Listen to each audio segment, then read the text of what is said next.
Welcome back to Distorted Reality Podcast. We are here with Paulie from the band OnOff. This is part 2.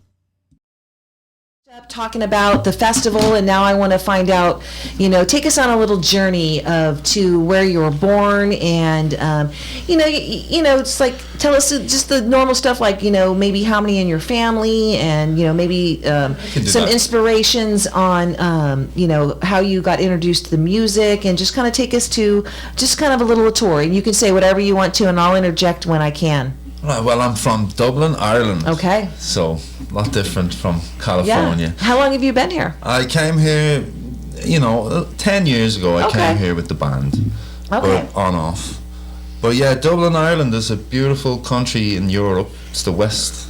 Right. In the west. So tell us, in comparison, you're in Dublin, Ireland, and so how big is Dublin for the people that don't know? Like me. Dublin is tiny. Tiny? It's like Sacramento. Oh, so okay, that's what I need to know. So it's like Sacramento. Now, Yeah. does it have a lot? Sacramento but it has all these like sub areas in Sacramento. Just like Dublin. Okay. Yeah, okay. we've got a lot of suburbs. Okay, so were you from the good part, or were you from the hood, or middle class, upper? I mean, I don't think Dublin really has a hood. I've been there. Oh, it has a hood. A small. I think we walked through it one time when we were there, and my friend's girlfriend was from there. Right. And she's like, "Oh, you guys might not want to walk through there." And we're like, "Do you know where we're from in California? We're from the ghetto of San Francisco. We're not scared of Dublin." No Dublin offense. Is like every country, every city. It has a good side. It tracks on the bad side. Okay. You know? And did you go to traditional school or private? What is that like for school? So I went to a Christian Brothers school. So okay. I had is that all boys? Priests teach me. Oh, priests teach you. Nice. So and all boys. Yeah. All boys. Okay. And so they beat us. Oh, okay. We survived that. No, I'm joking. Well, my mom, we were raised Catholic, and so my mother went to all-girl Catholic school, and she wasn't. My family was poor, and they were from San Francisco, and so they had to. She had to work like in the kitchen kind of thing, because this is like my mom's 79 years old, so this is a long time ago. So when you went, did your parents pay for it, or were you on a scholarship? Oh, well, the Christian Brothers is it's not a private school in any way. It's the poorest school. Okay. My family was, poor.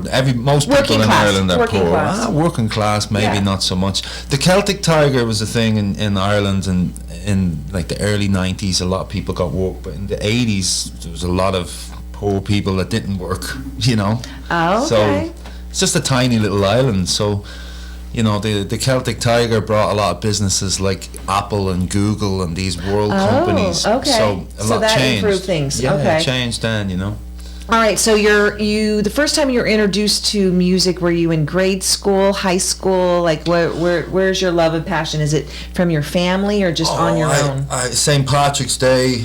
Back in Ireland there's a circus, and every bar has musical entertainment going on, so we would go. I have a memory of being a child and going to see the St. Patrick's Day parade with my dad, and then went into this bar and ended up getting lost because I sat in front of this band. Oh. And I still remember walking home with my dad that day, just mesmerized, just lost in the music. Well, asking for a guitar, Okay. So, well, And so when you started with the guitar and you got one, did you struggle with that, or did it come naturally to you? I mean, you obviously had a passion. You're like, I want this instrument. You got to work for everything. Yeah. Stuff can come natural later. Right. But you got to work for it. You definitely got to work for what you do. Now, can you read music, or do you listen to it and I once upon a time was classically trained on the guitar, so I did read. I did do all the exams, but then you get into rock and roll and drugs, and you don't really give a shit about reading it anymore. No. It's more so about feeling it. Okay, feeling it, listening to it, and so do you write the music on OnOff? Yeah. Are you one of the writers? I write everything. Everything. Okay. I don't. Obviously, the guys do their thing, but the song is wrote. I write the song. Okay.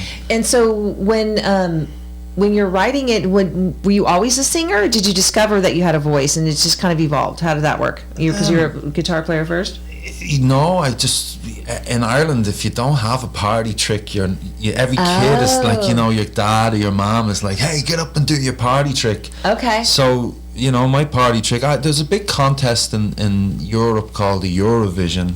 Okay. And growing up as a kid, we'd watch this Eurovision Song Contest, and all these countries, Spain, France, England, Ireland, would all enter a song. So it was a big occasion for all our family to get together and get drunk, because we're Okay, Irish. sure. And we'd watch the Irish team or band or singer or whatever. So, you know, that kind of was a good... you get your party trick, and I guess I got my party trick from one of those songs one year. But people, you know, pay you in chocolate. You sing these songs in a bar.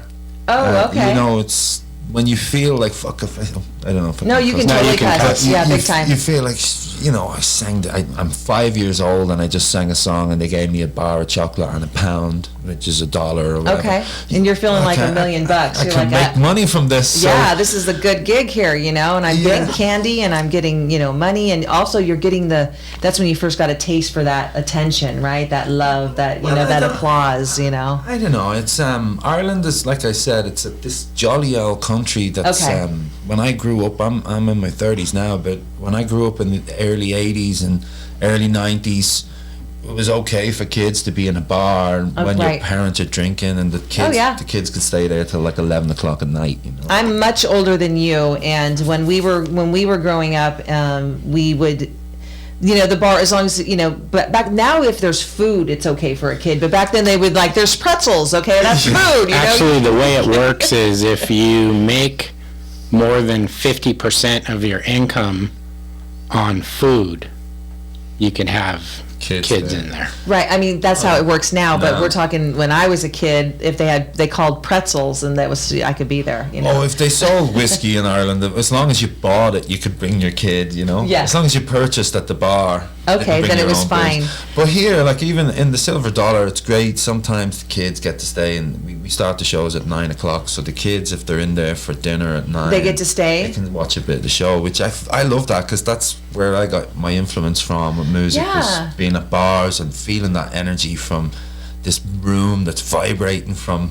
Have you know, some have piece you of ever music. been like a mentor to a younger, like, you know, I mean, look at, obviously one of the bands that's playing, he's a young guy, you know, Masters, we were talking about, Gannon. you know, he's a younger person that was influenced by his father and different musicians, but you guys as a band, you know, have you guys ever, you know, did some kind of, I don't know, teaching or training? We do. Stevie, our drummer, has a couple of students. I've had Okay. students over the years, but it's about time and having the time for Right. it. And Stevie can have a little bit more time for it, I suppose, than I do. But Sure.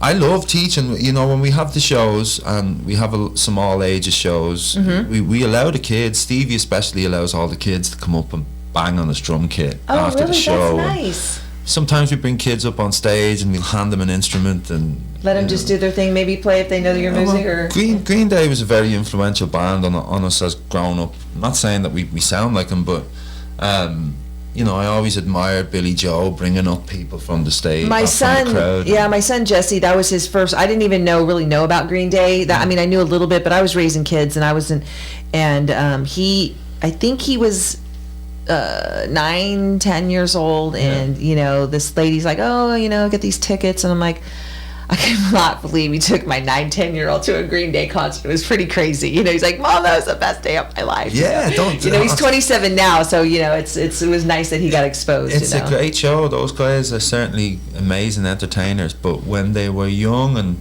dumb and So this is this was like the Fun. early 2000s, you know, so they were, you know, they were rolling, so. the punk attitude definitely we absorbed growing up as Sure. teenagers in Ireland, and being in Ireland as well. Like, we looked at stuff like the Warped Tour, and it seemed like, it was like, wow, why don't we have stuff like that here in Ireland? We didn't have big tours, we didn't have punk rock, American punk rock wasn't a thing there. It was all about Stiff Little Fingers and a little bit more of like the Clash and the Ramones, where that's punk rock, and Sure. I don't know, it's different. So Kevin and you were talking earlier. Kevin, maybe mention that bar that you talked about. Kevin actually had a moment in time where he was had an opportunity to be a rapper. I went on tour with a band called Prophet Soul, which was a rap band, and originally I was managing the band, but we had one of our singers, one of our rappers, his mom had passed away while we were literally in the airport about to fly to England. And then from England we went to Ireland. And so we had a contract with Renault Car Company, and so we couldn't back out of the show. So we're sitting on the plane, and we were on Virgin Airlines, where it's unlimited drinks and unlimited alcohol and unlimited food, and it was out of control. And Leroy, who's one of my childhood friends, came up to me and he goes, "I got an idea." And I'm like, "Okay, let's hear it," because I'm open. And he goes, "You're gonna rap the other guy's parts." And I'm like, "Oh, no, it's not gonna happen." So anyways, where did you guys go? After about 5 shots of Jameson and about 3 or 4 Bailey's Irish Creams on the airplane, I said, "I'll do it." Yeah, that was. And he cued me with his eyes, and we went up there.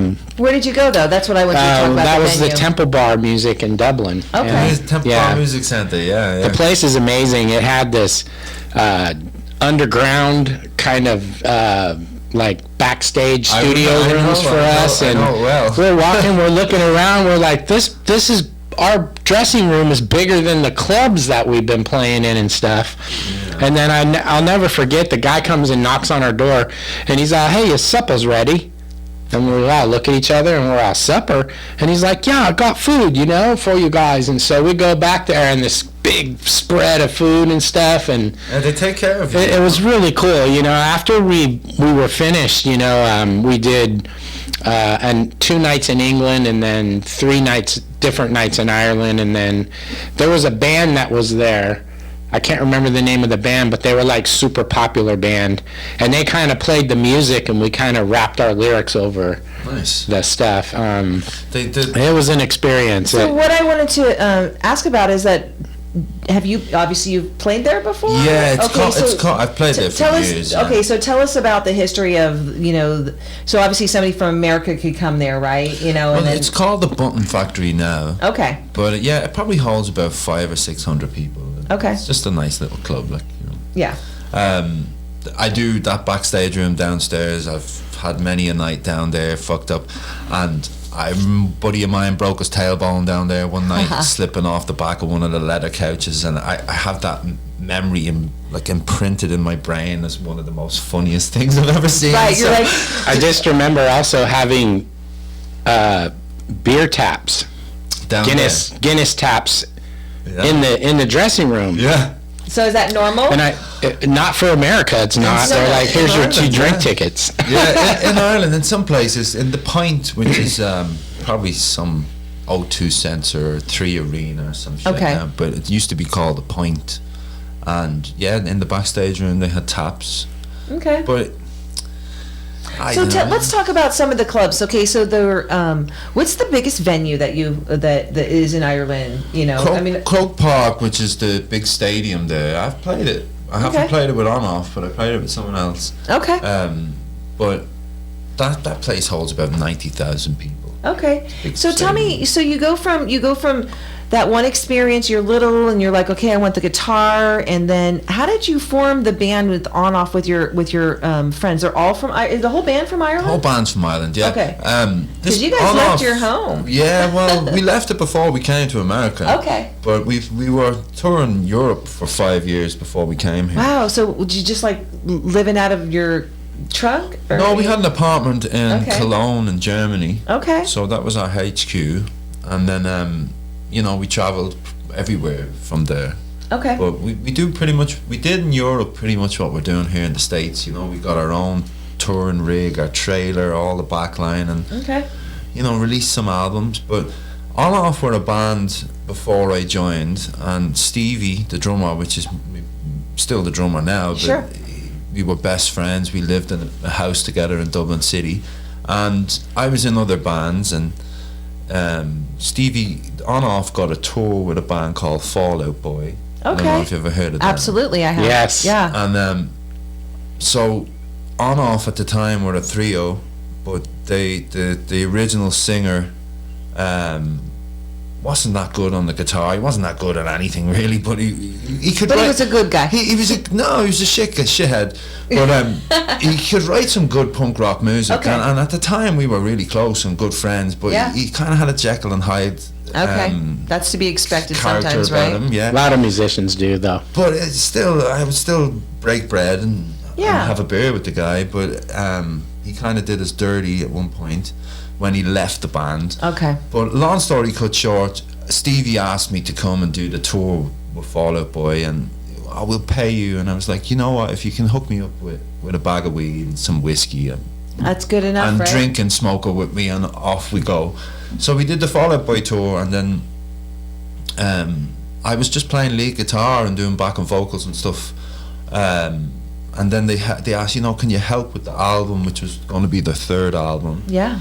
And then I says, yeah, I'll come in. And you did your recording there in Europe? We did it in Northern Ireland. Okay, which, Northern Ireland. Okay. is on the English pound. Okay.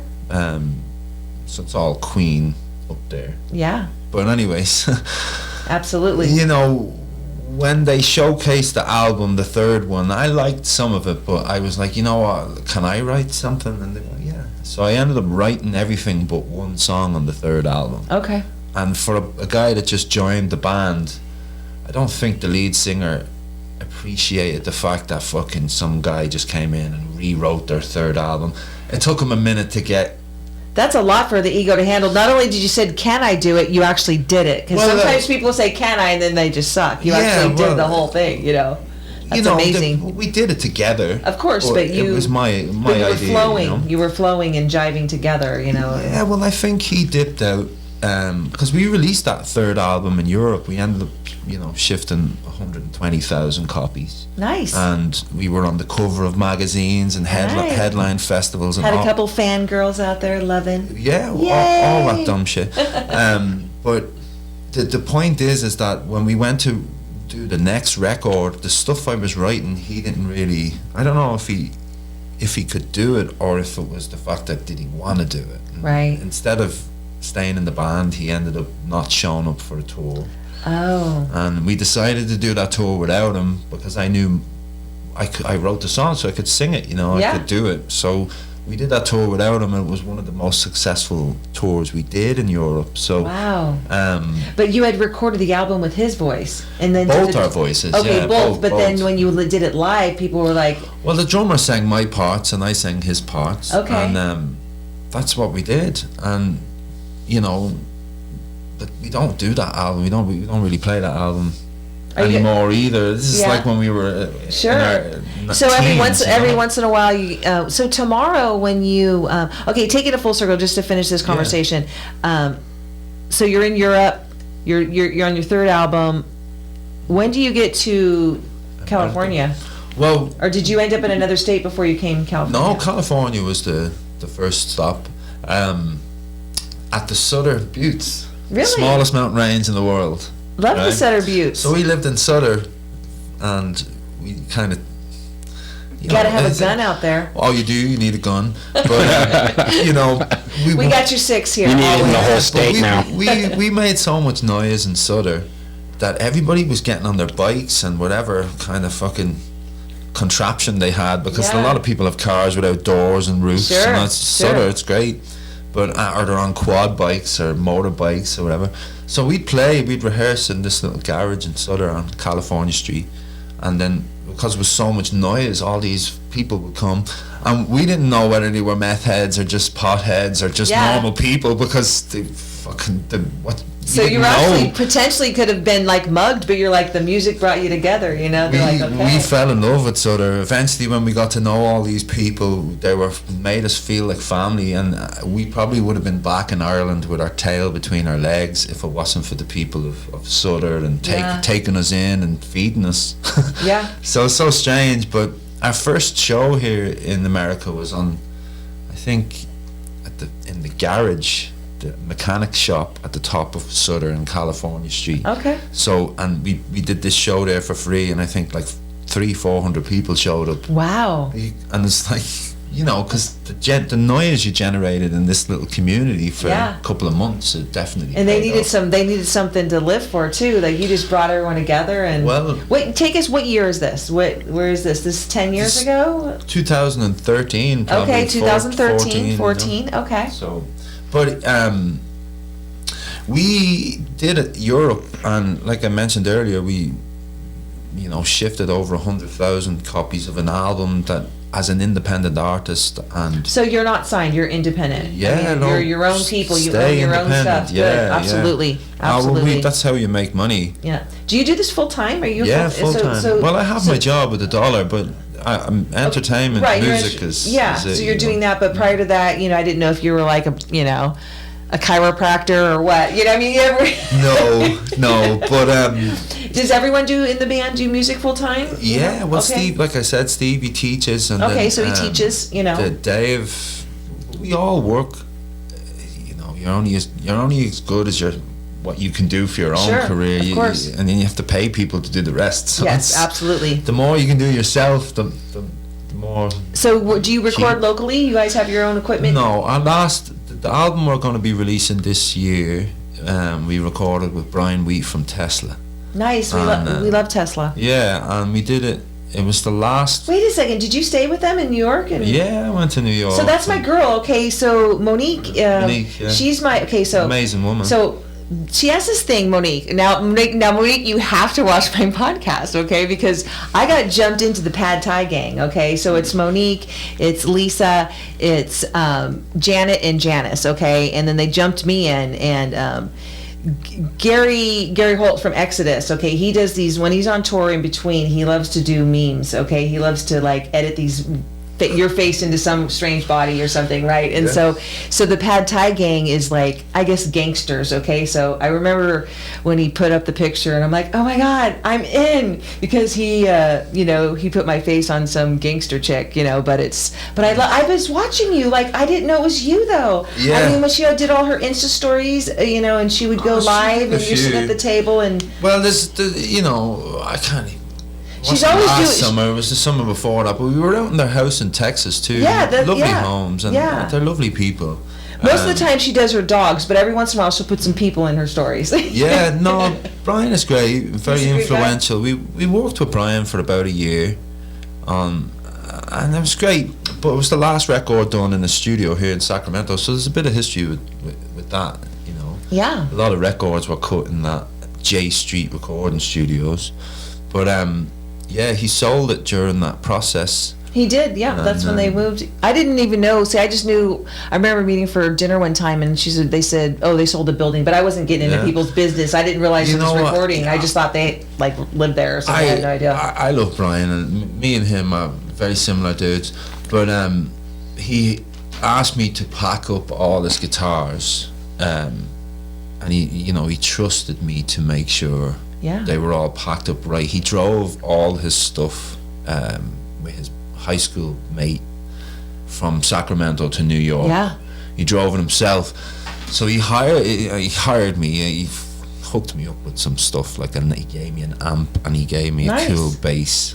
Are you going to tell me you lost one of his guitars? No. Because he trusted you. I'm like, where's the story going? He trusted you with all these guitars. Well, I'm going, it's just, Brian is rock and roll legend. Yeah, absolutely. He's a legend, and he's royalty to American music. Absolutely. So he has a lot of fucking guitars. Yes. And I'm honestly probably about 91 guitars I packed, and I had to shrink wrap them, and there was one of Paul McCartney's basses. Did he switch you? Go just pack a few guitars. You're like, sure, I got you, and you're like 91. Holy just a few, only 91. Now that I think of it, he definitely swindled me. But you know what? I didn't. Way to go, Brian. I didn't mind because I'm touching all these guitars. Like I said, I think one of them was one of Paul McCartney's basses, like his actual bass, and then. Do you feel the power? I'm not a musician. I'm just, what I am is, when I see a band and I fall in love, if you get, I hate to use the word possessed, but if you get me to, because I'm a headbanger, if you get me to hurt my neck, I love you, or if you get me to that, but to be able to touch that, I know you can feel the power. It was amazing, but you know what, Noel Redding was Jimi Hendrix's bass guitarist. He was an Irish guy, and Noel Redding has a bar in Cork, in Dublin, Cork in Ireland, and there's a lot of Jimi Hendrix guitars, and you know, I've got to play a lot of them guitars because of who I am and whatever the fuck that means. But I wasn't really like, oh my god, this is Paul McCartney's, but I should have been. You know what I mean? I should have been. It's fucking Paul McCartney's bass, but I hope it is now, and it's not just a lie, because Brian likes to fucking mess around with people. Brian. So okay, so that's really cool. So that's you know what? It was all meant to be. I mean, did you meet Brian? You didn't meet him before you came here, then, right? Or did you meet him when you were on tour in Europe? Because I mean, he's been, you know. I have a funny wee story about me and Brian, but when OnOff first came here, we definitely made a lot of noise to the point where everybody in Sacramento had to look us up at some point. And Brian being one of those guys, and Brian at the time had his TV show and all this nonsense, and you know, he's the guy. If you're a band, everybody says go to Brian or go to Frank. They'll help, and they really do help. They do. Frank is a sweetheart. Frank is a very, very nice guy. Yeah, they do help. And Brian reached out, and we went and gave him an album, and we released an album in 2016, which he loved, but he thought the mixes were shit. Okay. And you know, at the time, I was like, fuck him. The mixes are great. Because you know, you're dissing on my stuff. It's a taste. But he was right. He was fucking right. You know. Okay. And as you grow, your ear more matures and stuff, and then you realize different things. And the guy was right, but he's a busy man. Yeah. So, you know, and then obviously you expect results, or you expect answers. So you're right, and then you go off on tour. And I fall victim to this all the time. I'm on tour and people write me and I forget to write them back. Yeah. So, you know, I think I keep them on read. Yeah. Do you at least look at it and you're like, great, you never respond, you kept me hanging. But well, that no, happens. just like I said, he's a busy guy. Yeah. I think he was touring with Def Leppard, and that's an amazing position to be in. So who am I to be like, you know, you never wrote me back? But I eventually wrote him going, you never wrote me back, and I'm not some fucking bitch that you don't write back. Yeah. And he wrote me back then going, you know what, I like you now. He was waiting. No, but you know what I mean? He's that guy. You know what, you're also not afraid to speak your mind too. You respected him enough to give him an opportunity, and then you're like, you know what, fuck you. Yeah, but with love. I loved him immediately after that too, because he was like, you know what, I'm sorry, fuck you too. Fuck you too. But me and Brian love it. Like our relationship is great, and we can sit for hours bullshitting. I spent a lot of off time with Brian. We swam, we fucking hang out and watch movies. We watched that whole Beatles documentary, Let It Be, together. Nice. So I got some amazing moments there with that guy, but it's just OnOff's music isn't 80s rock. Yeah. So, you know, it kind of stops there, the working relationship, whereas most of the other bands that work with, like Brian or Frank, are kind of in the same genre. In the same genre, so they can go and play on tours with them or play that stuff. It's like we got to get you on the stage. You haven't been on Aftershock, and so no.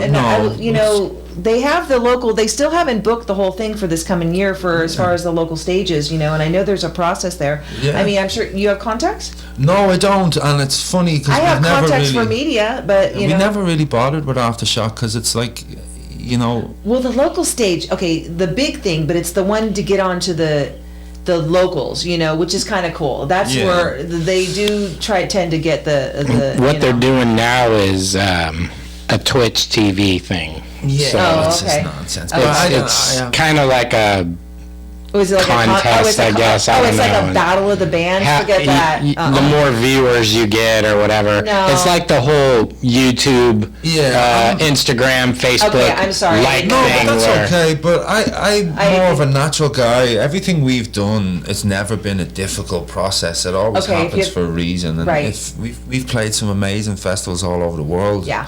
And Aftershock, if it happens, and we'll deliver like we deliver. Okay, I didn't know that because I don't like it. It depends because we have a good friend of ours, Star Cannon, and the Star Cannon band. Okay, so she was telling a story one time about doing the Battle of the Bands, and it was like she could have made it. She was right up there, but with the other group they just had more clappers that day. I'm That's like, all it is, yeah. You really, like, that's how you won. It wasn't And that's based not on like, skill or that's not talent. the best band winning. If you really think about it, that's I was in who a could get more competition. people to come out there and clap. It's ridiculous. I did one of those competitions when I was like Okay. 17 years old. Okay, that makes sense to do it at 17. And you know. I came second, and the band that won clearly shouldn't have won, but they had more clappers. So I swore I'd never do anything like that again. And so, do you remember that band? Are they still around? No way. You are. Yeah, but you know, it's just childish shit, you know. All right. So listen, we took you took us on a tour, and here you are now. So coming up, there was, when I was looking at your schedule, I know that you have you're going to be playing at the Goldfields on the 18th, but then there was Reno, you said, on the 11th. We do Reno Okay. on the 11th, and we're bringing 3 bands from Sacramento. Nice. Which is cool. Can you talk about them? Is it Yeah, announceable? 'Cause I didn't see is there like a flyer that's going to be happening later, or maybe a little event page? It's going to or- get launched on Sunday. Oh. But Okay, well then- it's St. Patrick's Day pub crawl in Reno on the 11th. Oh, nice. So I guess we're part of that. Okay, that's really cool. Yeah, That's really and cool. I'm brain dead now, but That's I can't okay. remember the So bands. if you that's okay, because you guys just need to come here and watch this podcast, and by then we'll remember and we'll tag it. Yeah, you know, maybe we'll totally. tag it in this little conversation. And I'm giving my editor lots of work. Okay, The so. elusive first, Thank you. Paulie. Oh, the other Paulie! part. Oh, we love the Elisa Oh, we first. love Elisa Yes, first. Paulie's a great guy. I love me that and guy. Paulie have a great sandwich that if you're lucky to catch us in the same room at the same time, you might end up being in a Paulie sandwich.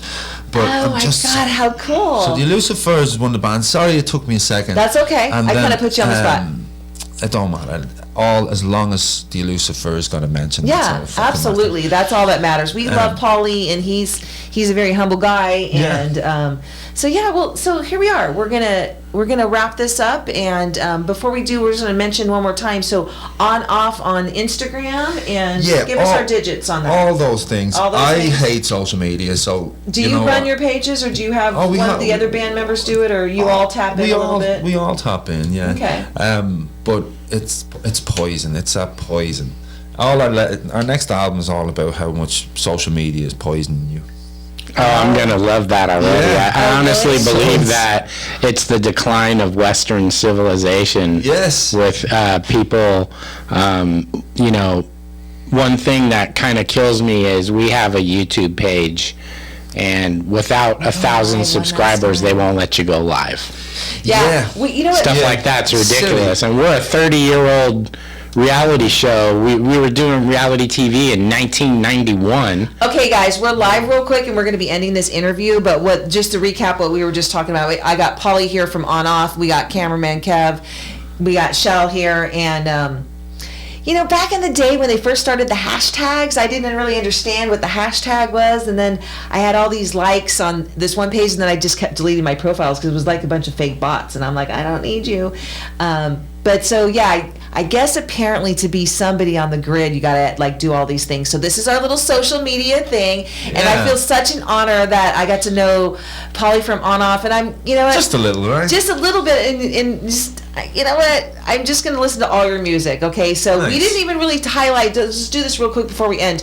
What's one song that you're going to play tomorrow that's like special to your heart? I'm sure they're all good, but what's the one that you're like, you know, is like the real jam, you know, or the one that's like, am I going to dance? Am I going to just like, you know, or am I going to just head rock? Or We did a song in 2020 on 420. with Okay, yeah, the 420 rapper. one. Yeah, Okay, it's with the called guest. Closer. Closer. And then the Bay Bully, Dupree the Bay Bully is the special guest tomorrow too. Okay. So, yeah, that Nice. song is epic. Okay. So check Man, it I out. wish I was, you know what? Makes me want to do some 420, okay? But like in the spirit of that, you know, for sure. So, all right, well, I'm just going to keep this live here for just a second. And So, Paulie, where can the music be found? Like Yeah. Apple Music or Yeah. Spotify or? You can find it all: Spotify, Apple Music, iTunes. Okay. YouTube is probably the best place. and we can buy, because you're an independent artist, and we can just buy your Yeah. albums that way, downloadable, You know, or you just buy the whole album? How's that work? whatever you want to do. However you want to do it. Do know. you have like merch? We have all everything the band has. You got all the cool stuff. You know, when people have me on stuff like this, I go, fuck it. In T-shirts, today's world, hats. people don't buy music anymore, so No. go steal it. Go steal the no. So we're gonna buy. You know what, you guys? We're gonna buy some gear tomorrow, okay? Because I better go buy an on-off shirt or something. So I, hopefully We'll give you one. We'll give you one. You give me one? Okay, I'll Both wear of it. you. Okay. Well, listen, we're gonna wrap this up. We appreciate. He's a real sweetheart. So this is this is Facebook again. So thank you so much. This is Shell with a Distorted Reality podcast, and our special co-host tonight was Paulie from OnOff, and Cameron Kev is never on camera. He's always hiding back there. So that was a special treat. So we just like to. I was just here for eye candy. So babe, let's just so we can get the vibe. Can you go around the corner and turn my my exit music? We can do that. Because I need that for the goodbye. Normally he's behind the scenes, and so this is a little bit different of a podcast. Now we haven't had a lot of them. We have lots of side projects, but this one here, it's been real slow rolling, and so this was number 12, and that's great. Thank you. And we don't really advertise that much, but it's kind of underground. So yeah, that's pretty good. So thanks for your time, guys. See you next time. See you.